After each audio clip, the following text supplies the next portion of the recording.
Movement Online, we are starting our 10-minute countdown to our Easter service. I'm so excited. Believe it or not, this is our first ever Easter service. We've never done one of these before at Movement Church. That's like a new thing. And so Holly and I are here. We got our Easter best on. Can I just take a moment to say, you look awesome. You look so good. Thanks. And not only do you look good, but I got my dress jean jacket The fancy out. jean jacket. So don't know what that means, but we are here celebrating Easter. We're super excited for everything that God has in store for us. A couple of things that we want to let you know about as we are getting ready for this countdown coming up here at Movement Church. Holly, why don't you kick us off with some things happening here? Yeah, so we still have e-groups going. This is a great place for you to connect. I know we have a group that meets on Thursday, a group that meets on Friday, a group that meets on Tuesday. So we have a bunch of different groups for you to be able to attend virtually. And there's some that are studying the Bible. There are some that are just prayer and coffee, which I went to that group this week and it was so fun. It feels like awkward at first, but when you really get to like see people, man, it really makes a difference in your week when you're not just stuck in isolation in your home. You really have a chance to connect on a heart level with people. So I would really recommend jumping in a group. That link is going to go up right now. And we'd love for you to join one of the groups. Join one of those groups. Some other things happening here at Movement. First, I just want to say that I have loved our team that has done an incredible job here at Movement. Holly and Abby's done an awesome job putting up some incredible content for you. And so if you have not yet subscribed to the Movement YouTube page, you want to do that. We are coming out with some resources. If you thought what we were doing before was awesome, I got to tell you, we have some amazing things in store for you to be able to help you on your spiritual journey. So go to our YouTube page, like our YouTube page. For those of you who are podcast people, you can find every week we are uploading podcasts, new content to all of our different areas that you can find us. And so make sure that you find that wherever you are. That is our opportunity to be able to pour into what God is doing in your life from afar. We know that we wish that we could sit across and have coffee with every single one of you. But right now, the best thing that we can do, or the second best thing that we can do, is YouTube and one of my favorite things, podcasts. What else? What else we got going on here in Movement? I'm sure a lot of you have kids in the room with you right now. So we have a specifically designed kids lesson for your kids today.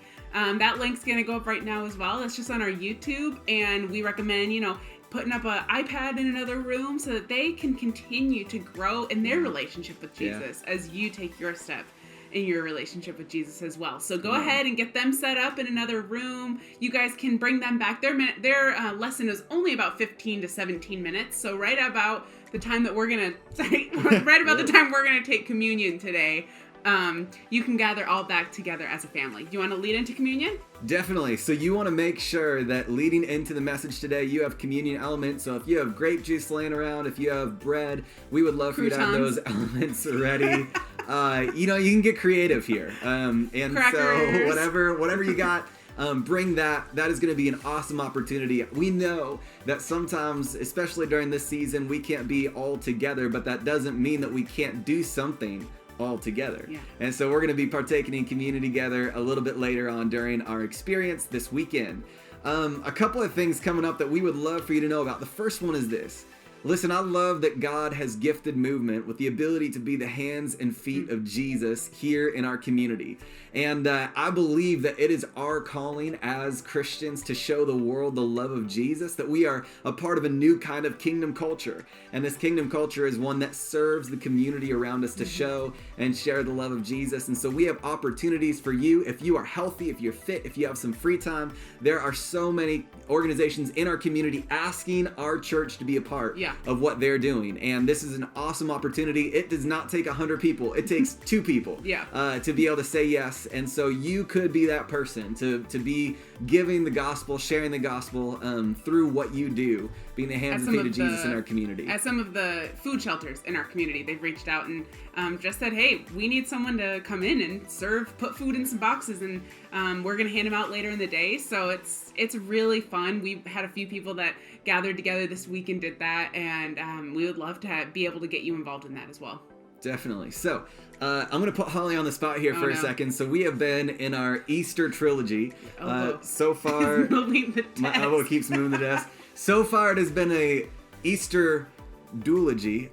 There's only been 2 of them. You're shaking There's only been 2 of them. I'm really trying to keep going here. We're just going straight through. Easter duology. Yes, so Easter duology.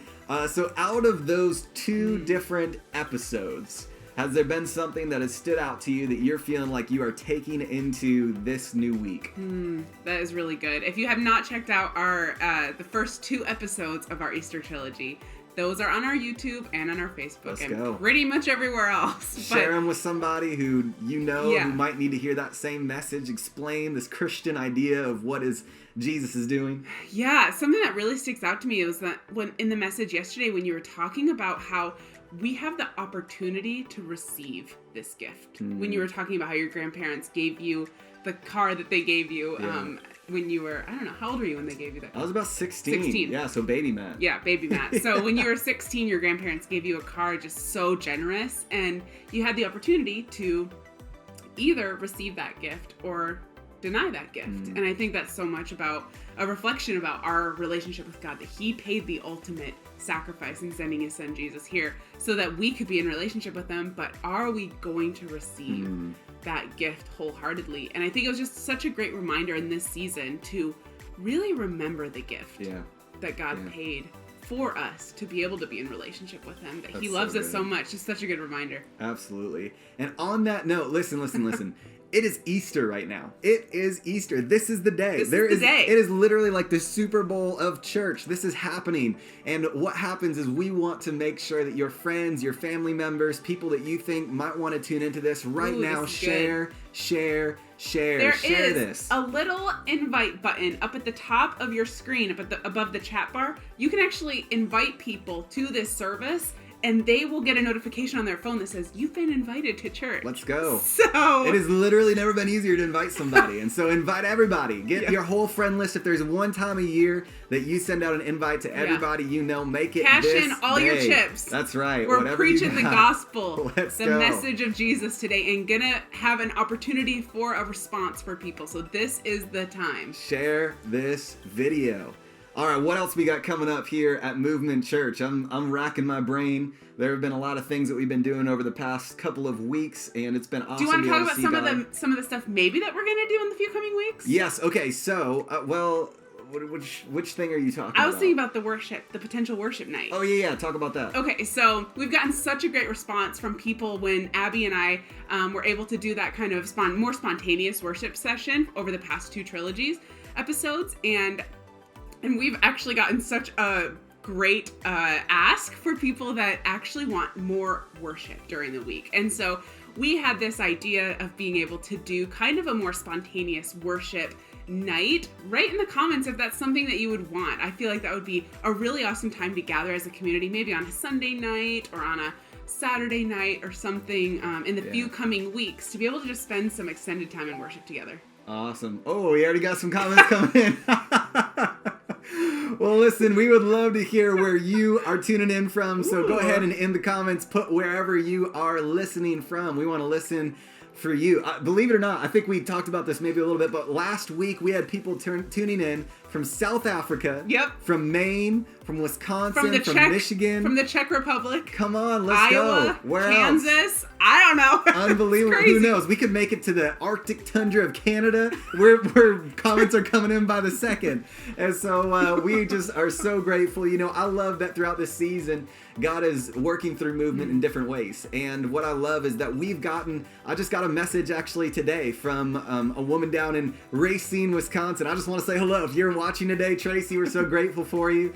And she said, listen, you guys have become my home church. Wow. And so we're just so grateful for that. We know that the body of Christ transcends time and space. And so you're a part of Movement Church Online. And so we know that God has been doing amazing things here. So grateful. Well, listen, we are looking forward to an amazing experience today. So why don't you go ahead? Yeah. One more thing. Can you? You got about 10 seconds. Okay, can you help people walk through how to respond later in the service? Yeah, so listen, there's a couple of ways that you can respond. We're going to ask for a response. The first way is you can go ahead and put your, well, I mean, that's the thing. I don't want to ruin anything. Okay. We don't want to ruin Just know that, be watching the comments. This is going to be pinned to the top of the screen. We're going to pin it to the deal on the Facebook. It's going to be in the thing on the online. We want engagement for Easter. We want everybody to be a part of this. So listen, last minute, share. We're going to go in our Easter trilogy and into our service, but you still have a minute to be able to invite somebody who has not yet been invited to church yet. Send a text, send an email. Don't send an email. Don't send snail mail, but invite them over whatever social media you might be using. We love you, Movement Church, and we hope that you experience Jesus in a new way, that you are encouraged and inspired in your faith journey. We hope that God speaks to you today. Check it out. Happy Easter. Well, welcome to Movement Online for Easter. We are so excited and thankful that you're choosing to spend your Easter here with us, where we get to celebrate that the tomb is empty and that Jesus is alive. If it's your first time here, we want to say a huge thank you and a huge welcome. We're so glad that you chose Movement for your Easter services today. If you would, we'd love for you to fill out our virtual Connect card. This is just an opportunity for us to be able to get to know you and hear about how God is moving in and through your life. Well, there's not a better Sunday than today to invite your friends to church. So you can send them a quick text, tell them, hey, check out Movement Online for Easter, or you can even post a picture of yourself watching the service online and tag some of your friends. Just because we can't be together doesn't mean that we can't do things together. Speaking of doing things together, I want all of us to take out our phones. There it is. Perfect. Take out your phones. Today I'm just so reminded around Easter time of the generosity of God in sending his son so that we could be in relationship with him. The most reckless and audacious act of generosity was sending his son to die for us. So as we move into giving, I'm just reminded of this passage: seek first the kingdom and seek first his righteousness, and these things will be added unto you. I know in this season, there's a lot of different things that we could seek, but reminding you, man, seek God's kingdom first, and all of these things will be added unto us. Giving back God what is already his. And Movement, we couldn't do what we do without people like you who are giving above and beyond generously so that Movement can continue to go and lead in places that God calls us to lead in this city. So a few different ways to give here at Movement. You can go to iammovement.church/give and you can give right there, or you can text 84321 and you can text any amount to give right through texting. Well, Movement, we are excited. Our worship experience is just about to start. Have a great Easter.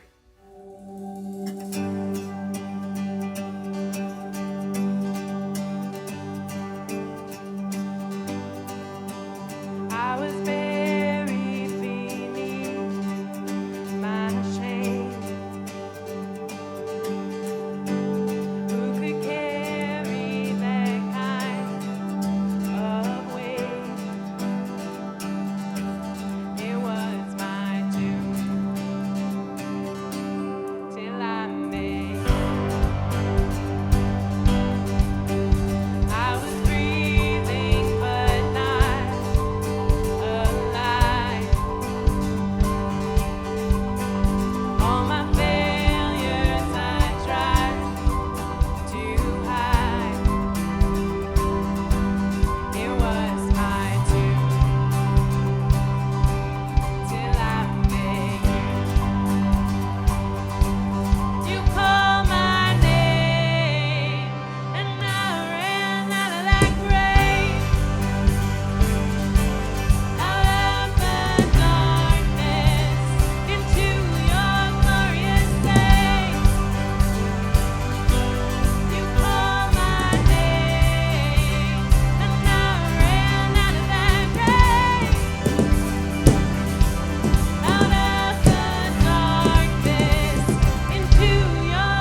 orphan.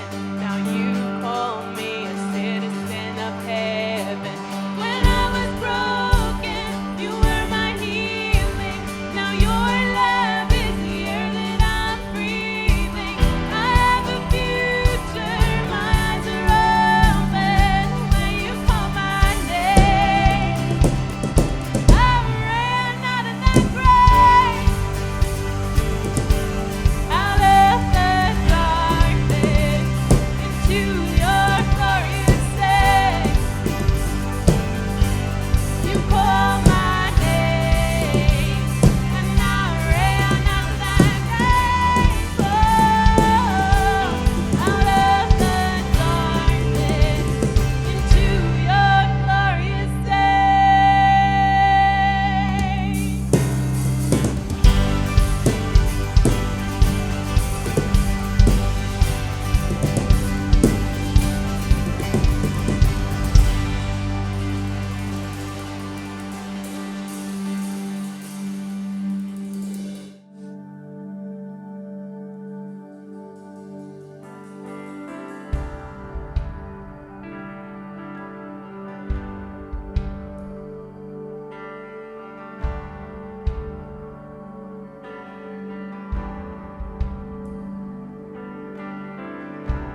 rescued us from dead-end alleys and dark dungeons.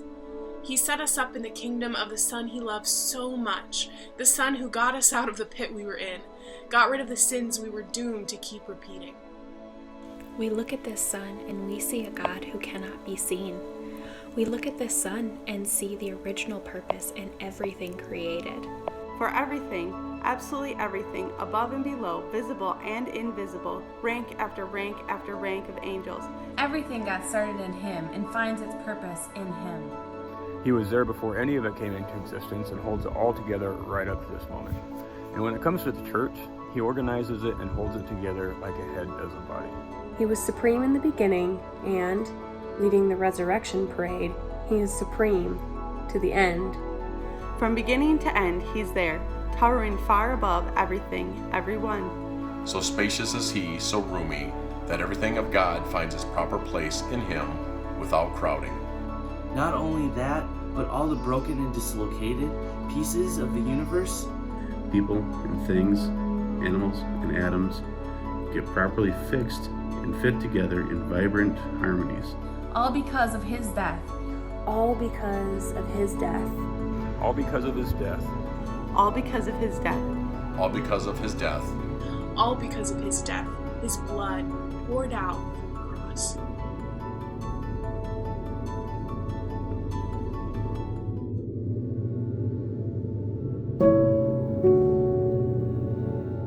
It was a stark contrast as I saw the juxtaposition of two things next to each other. I was walking through a field by my house, and I walked by something that every other day I never would have stopped to notice.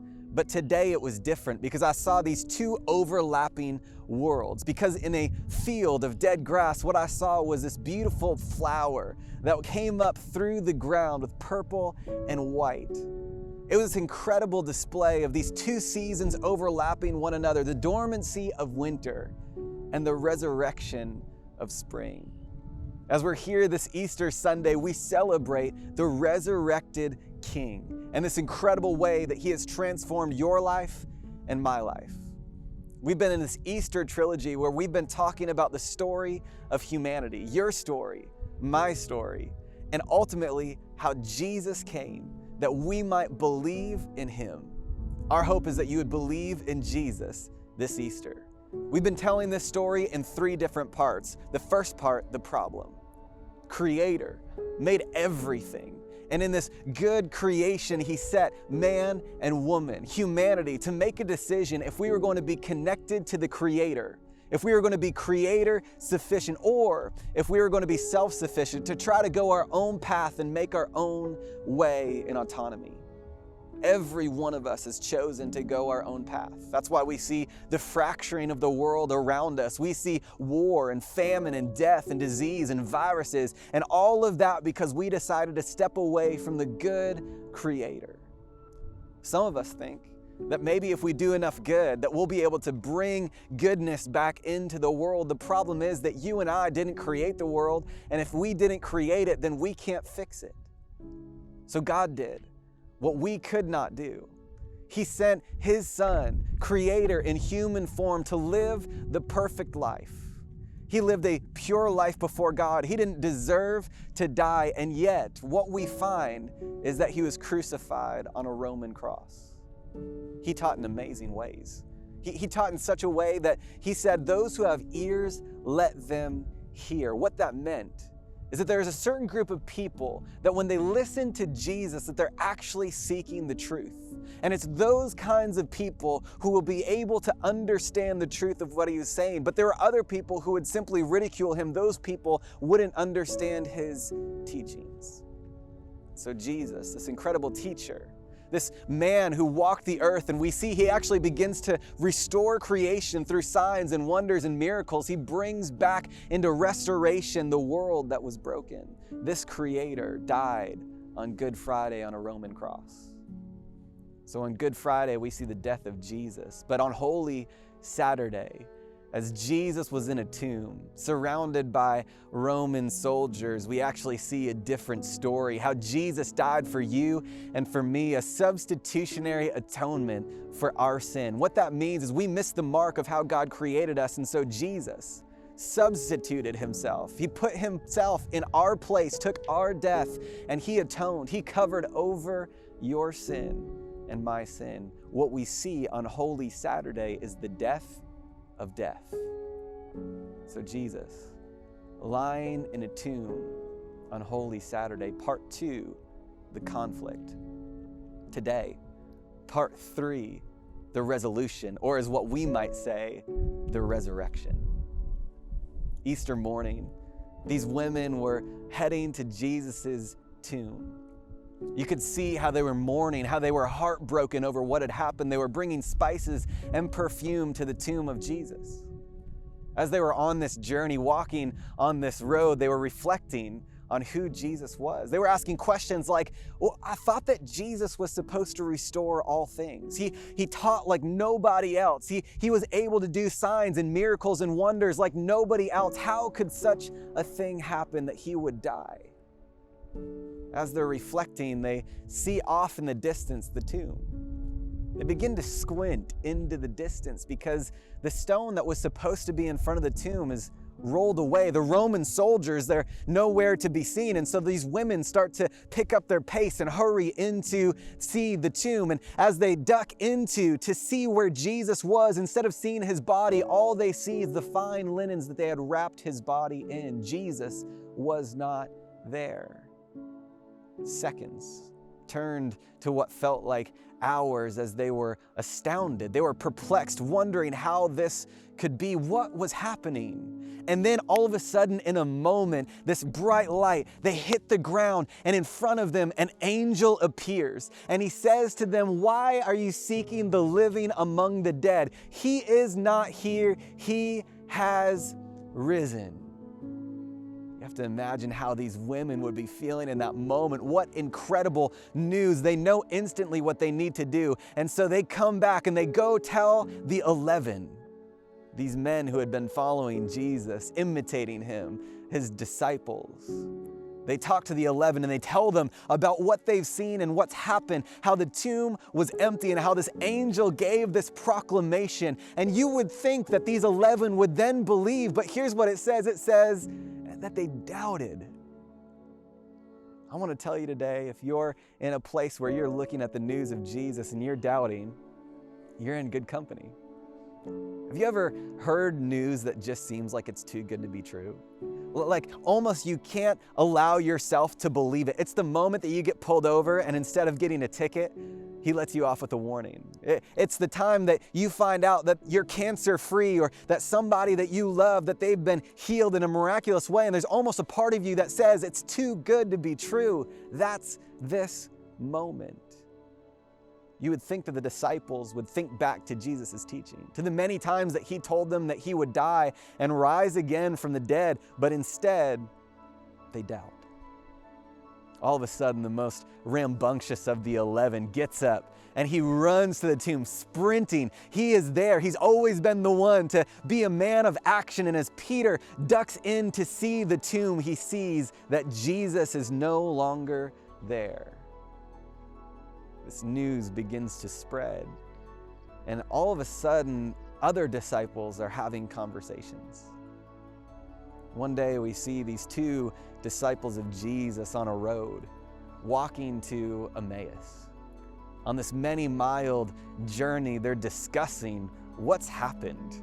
What is this Jesus thing all about? How could it be that Jesus rose from the dead? And so they're discussing this. It actually says they begin to debate among each other. And so you have to imagine their voices are starting to raise as they're in discussion and debate with each other about what happened that day. And all of a sudden, this stranger slips along beside them as they're in this heated discussion and debate. The stranger asks them the question, "What are you talking about?" They look at him almost like perplexed. How could it be that he wouldn't know what had happened all this time? And so they tell him, "Well, listen, there was this man whose name was Jesus. And we thought that Jesus was the coming Messiah. He was supposed to be the prophet that would make all things right, to establish the kingdom of God here on earth. But in the midst of all of his incredible teachings, miraculous healings, in that moment when we thought that he was going to establish the kingdom, he was crucified on a Roman cross." They say, "We hoped that he would establish the rule of God. We hoped that he would be the promised Messiah. And they actually look at each other for a second, these two disciples walking on this road. They give each other a knowing look and they say, even weirder, after he died, these group of women went to his tomb, and what they found is that it was empty. And an angel spoke and said that Jesus was alive, not dead. Little did they know that this stranger walking alongside of them was Jesus himself. And so the stranger begins to talk to them, to be able to say, all that you understood about who the Messiah was, can I tell you, you got a little wrong.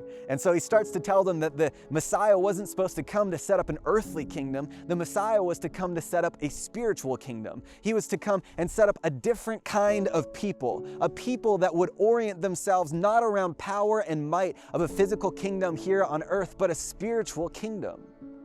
He began to talk to them and tell them that this new Messiah was actually to live in a different kind of way. That instead of a power and might, instead of it being a kingdom of more authority, more pleasure, more desire, he says this was a kingdom that was spiritual. This was a kingdom that the last would be first and the first would be last. This was a kingdom where the people who would be humbled before God would be exalted. This was a different kind of kingdom. Don't you understand? He would have told them. As they continue on this journey, eventually the stranger decides that he's going to go off on his own, but they end up inviting them over to their house. In a moment, the stranger and them break bread. And it's in the breaking of bread that they realize that their spiritual eyes are open and they see that Jesus was there the whole time. He was there the whole time. It's incredible, this story. This incredible narrative where we see that Jesus appeared before these disciples and gave clarity to what the spiritual kingdom would look like, that this good news, the gospel that we see all throughout the Old Testament scriptures that were prophesied, that this gospel would come true in Jesus and that his kingdom was one of goodness and hope and peace rather than one that would simply overthrow the Roman rule. And now you and I have this opportunity to live in this new kingdom, but can I tell you that this new kingdom is not a kingdom of this world? That just like we saw the stark contrast, the juxtaposition of the winter dormancy overcome by spring resurrection, that we are living in a world that is broken while also having the opportunity to live in a spiritual kingdom. You see, you and I, we're living in a different kind of time right now where we're experiencing grief in a new way. As we're looking at the coronavirus and different things happening throughout our world, many of us are grieving different things that we're wondering, where is God in all of this? That maybe for some of us today, we're angry. If we're going to be honest, we're going to say, I'm angry with God. You know, I was planning on going to my prom. This was my senior year of high school. This was my moment to be able to experience all of what that would look like. And we get angry at God. Some of us, we want to be able to spend time with our parents, but over this season, we haven't been able to see them and we're worried, wondering if they're going to get sick. Others of us, we're kind of in a darker place where because we're not around people that we love and enjoy and we don't have the support system, that it's almost like we're slipping into a bit of a depression and we're not really sure how to get ourselves out of that anxiety and the overwhelming cloud that just feels like it's over our head every moment of the day. Others of us, we're kind of feeling like we're going to bargain with God. Man, God, if I could, do this, if I would tithe to you, can you maybe keep my family safe? Or if I would be able to, say that I'm going to go to church, would you do this for me? And so we're in so many different situations financially and physically and emotionally that we're experiencing the grief of this world.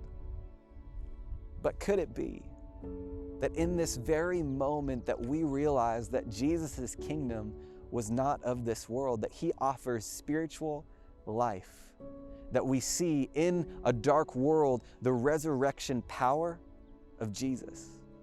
Could it be that there is hope when we put our faith in Jesus? You see, faith is never really faith unless it's trust in difficult times.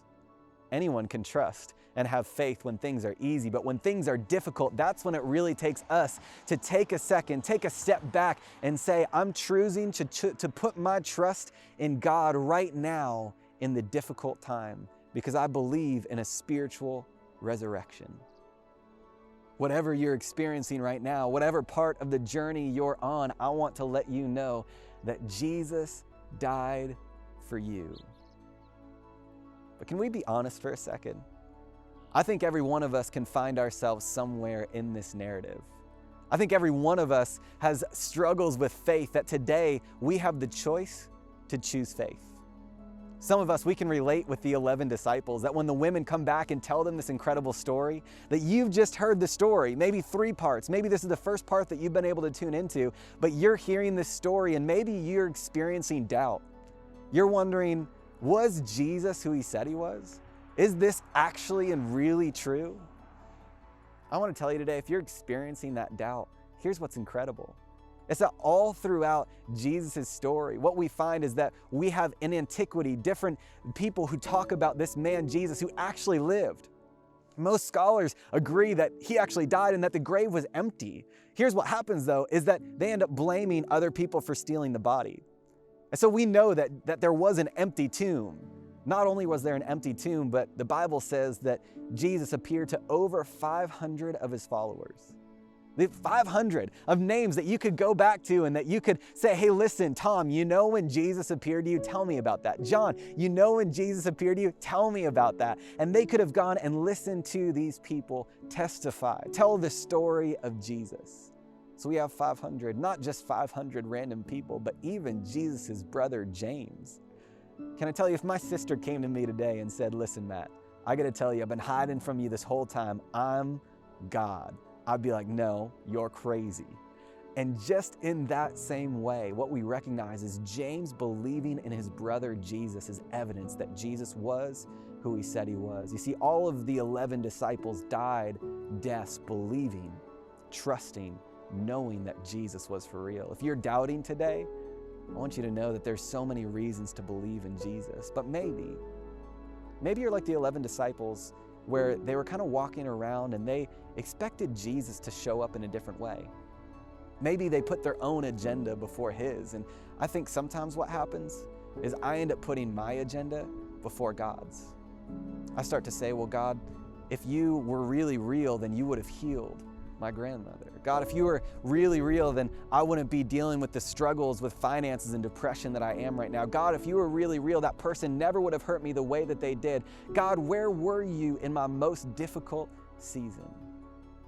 Maybe you relate with the 11 disciples, and maybe it was your agenda before his, and God is saying, listen, my kingdom is not of this world. Finally, maybe you relate with those 2 disciples on the road to Emmaus. That I think there are some times that we go through life and it just feels like God might not be there. We're saying, God, I went through hardship. Where were you? And what God says is, I was here the whole time. Just like the disciples on the road to Emmaus, Jesus was walking with them the whole time. They just didn't recognize him. Jesus was there for you the whole time. So today we're called to make a choice, to choose faith. I know throughout this trilogy, I've had to lay aside my thoughts of who I thought Jesus was. I've had to lay aside my ideas of what I thought Jesus would come to do and humble myself to receive Jesus for who he truly was.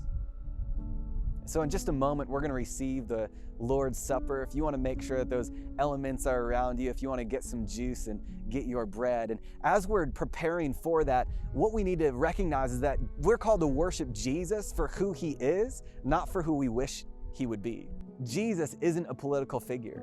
Jesus isn't a battering ram that we use for the people around us. Jesus isn't even a blonde-haired, blue-eyed guy that we think he is on some of these paintings. Jesus is the risen Son of God. He's the leader of those who will say yes to new life, following him to resurrection. As we partake in communion, every one of us is going to choose faith in a new way because we can respond to what God is doing today. Maybe today you need to choose faith because you understand that maybe you've heard about this account of Jesus, but you've never actually put your faith and trust in him.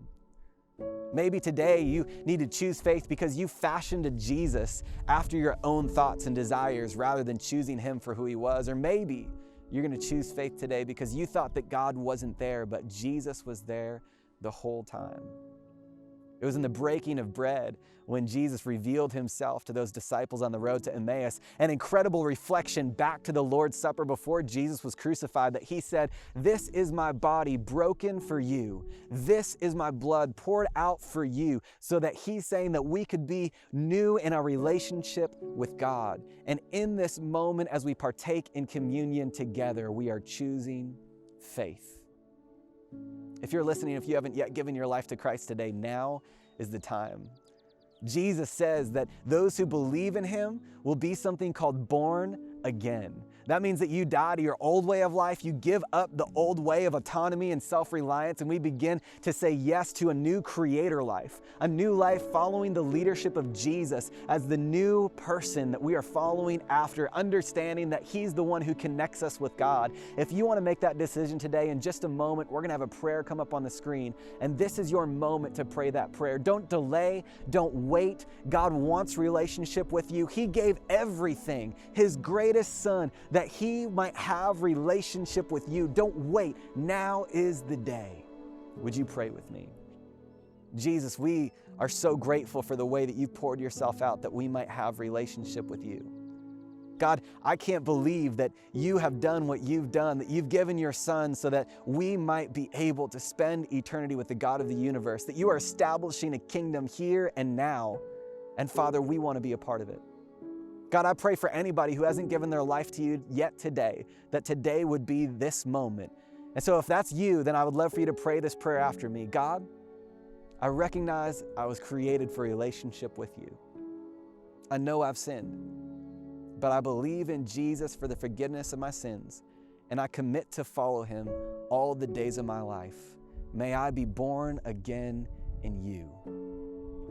And if you prayed that prayer, we want to celebrate with you in just a moment. But God, we are so grateful for our time together today, for Easter, for resurrection, that we don't have to live a life of death, but we get to live a life renewed with you. And we are so grateful. We ask all of this in the mighty name of Jesus. And everybody said, amen. Well, all across our living rooms, we are going to partake in the Lord's Supper. This is our opportunity to choose faith. So on the night that Jesus was betrayed, he took the bread and he said, "This is my body broken for you. Partake," and we're going to remember in gratitude his gift to us.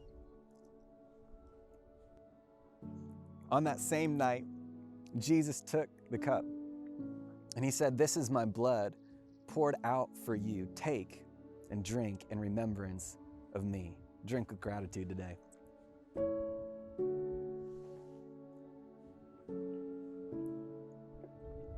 Well, today we celebrate the risen Jesus, that we know that he has done great things for us. And so we're so grateful that you joined us for this Easter.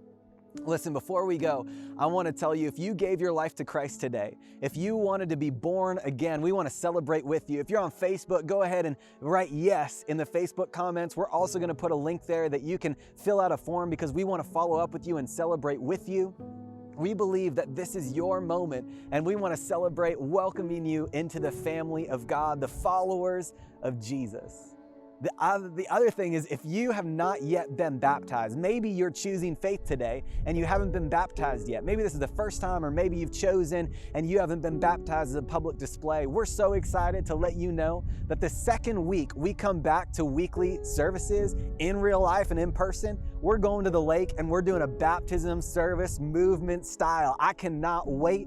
And if you want to be baptized today, we want to see you baptized. In the links at the bottom, you can go ahead and fill that out so that you can be baptized, believing and showing that Jesus is Lord of your life, that you've been resurrected and raised to life with him. Well, we're so grateful that you've been a part of this Easter trilogy.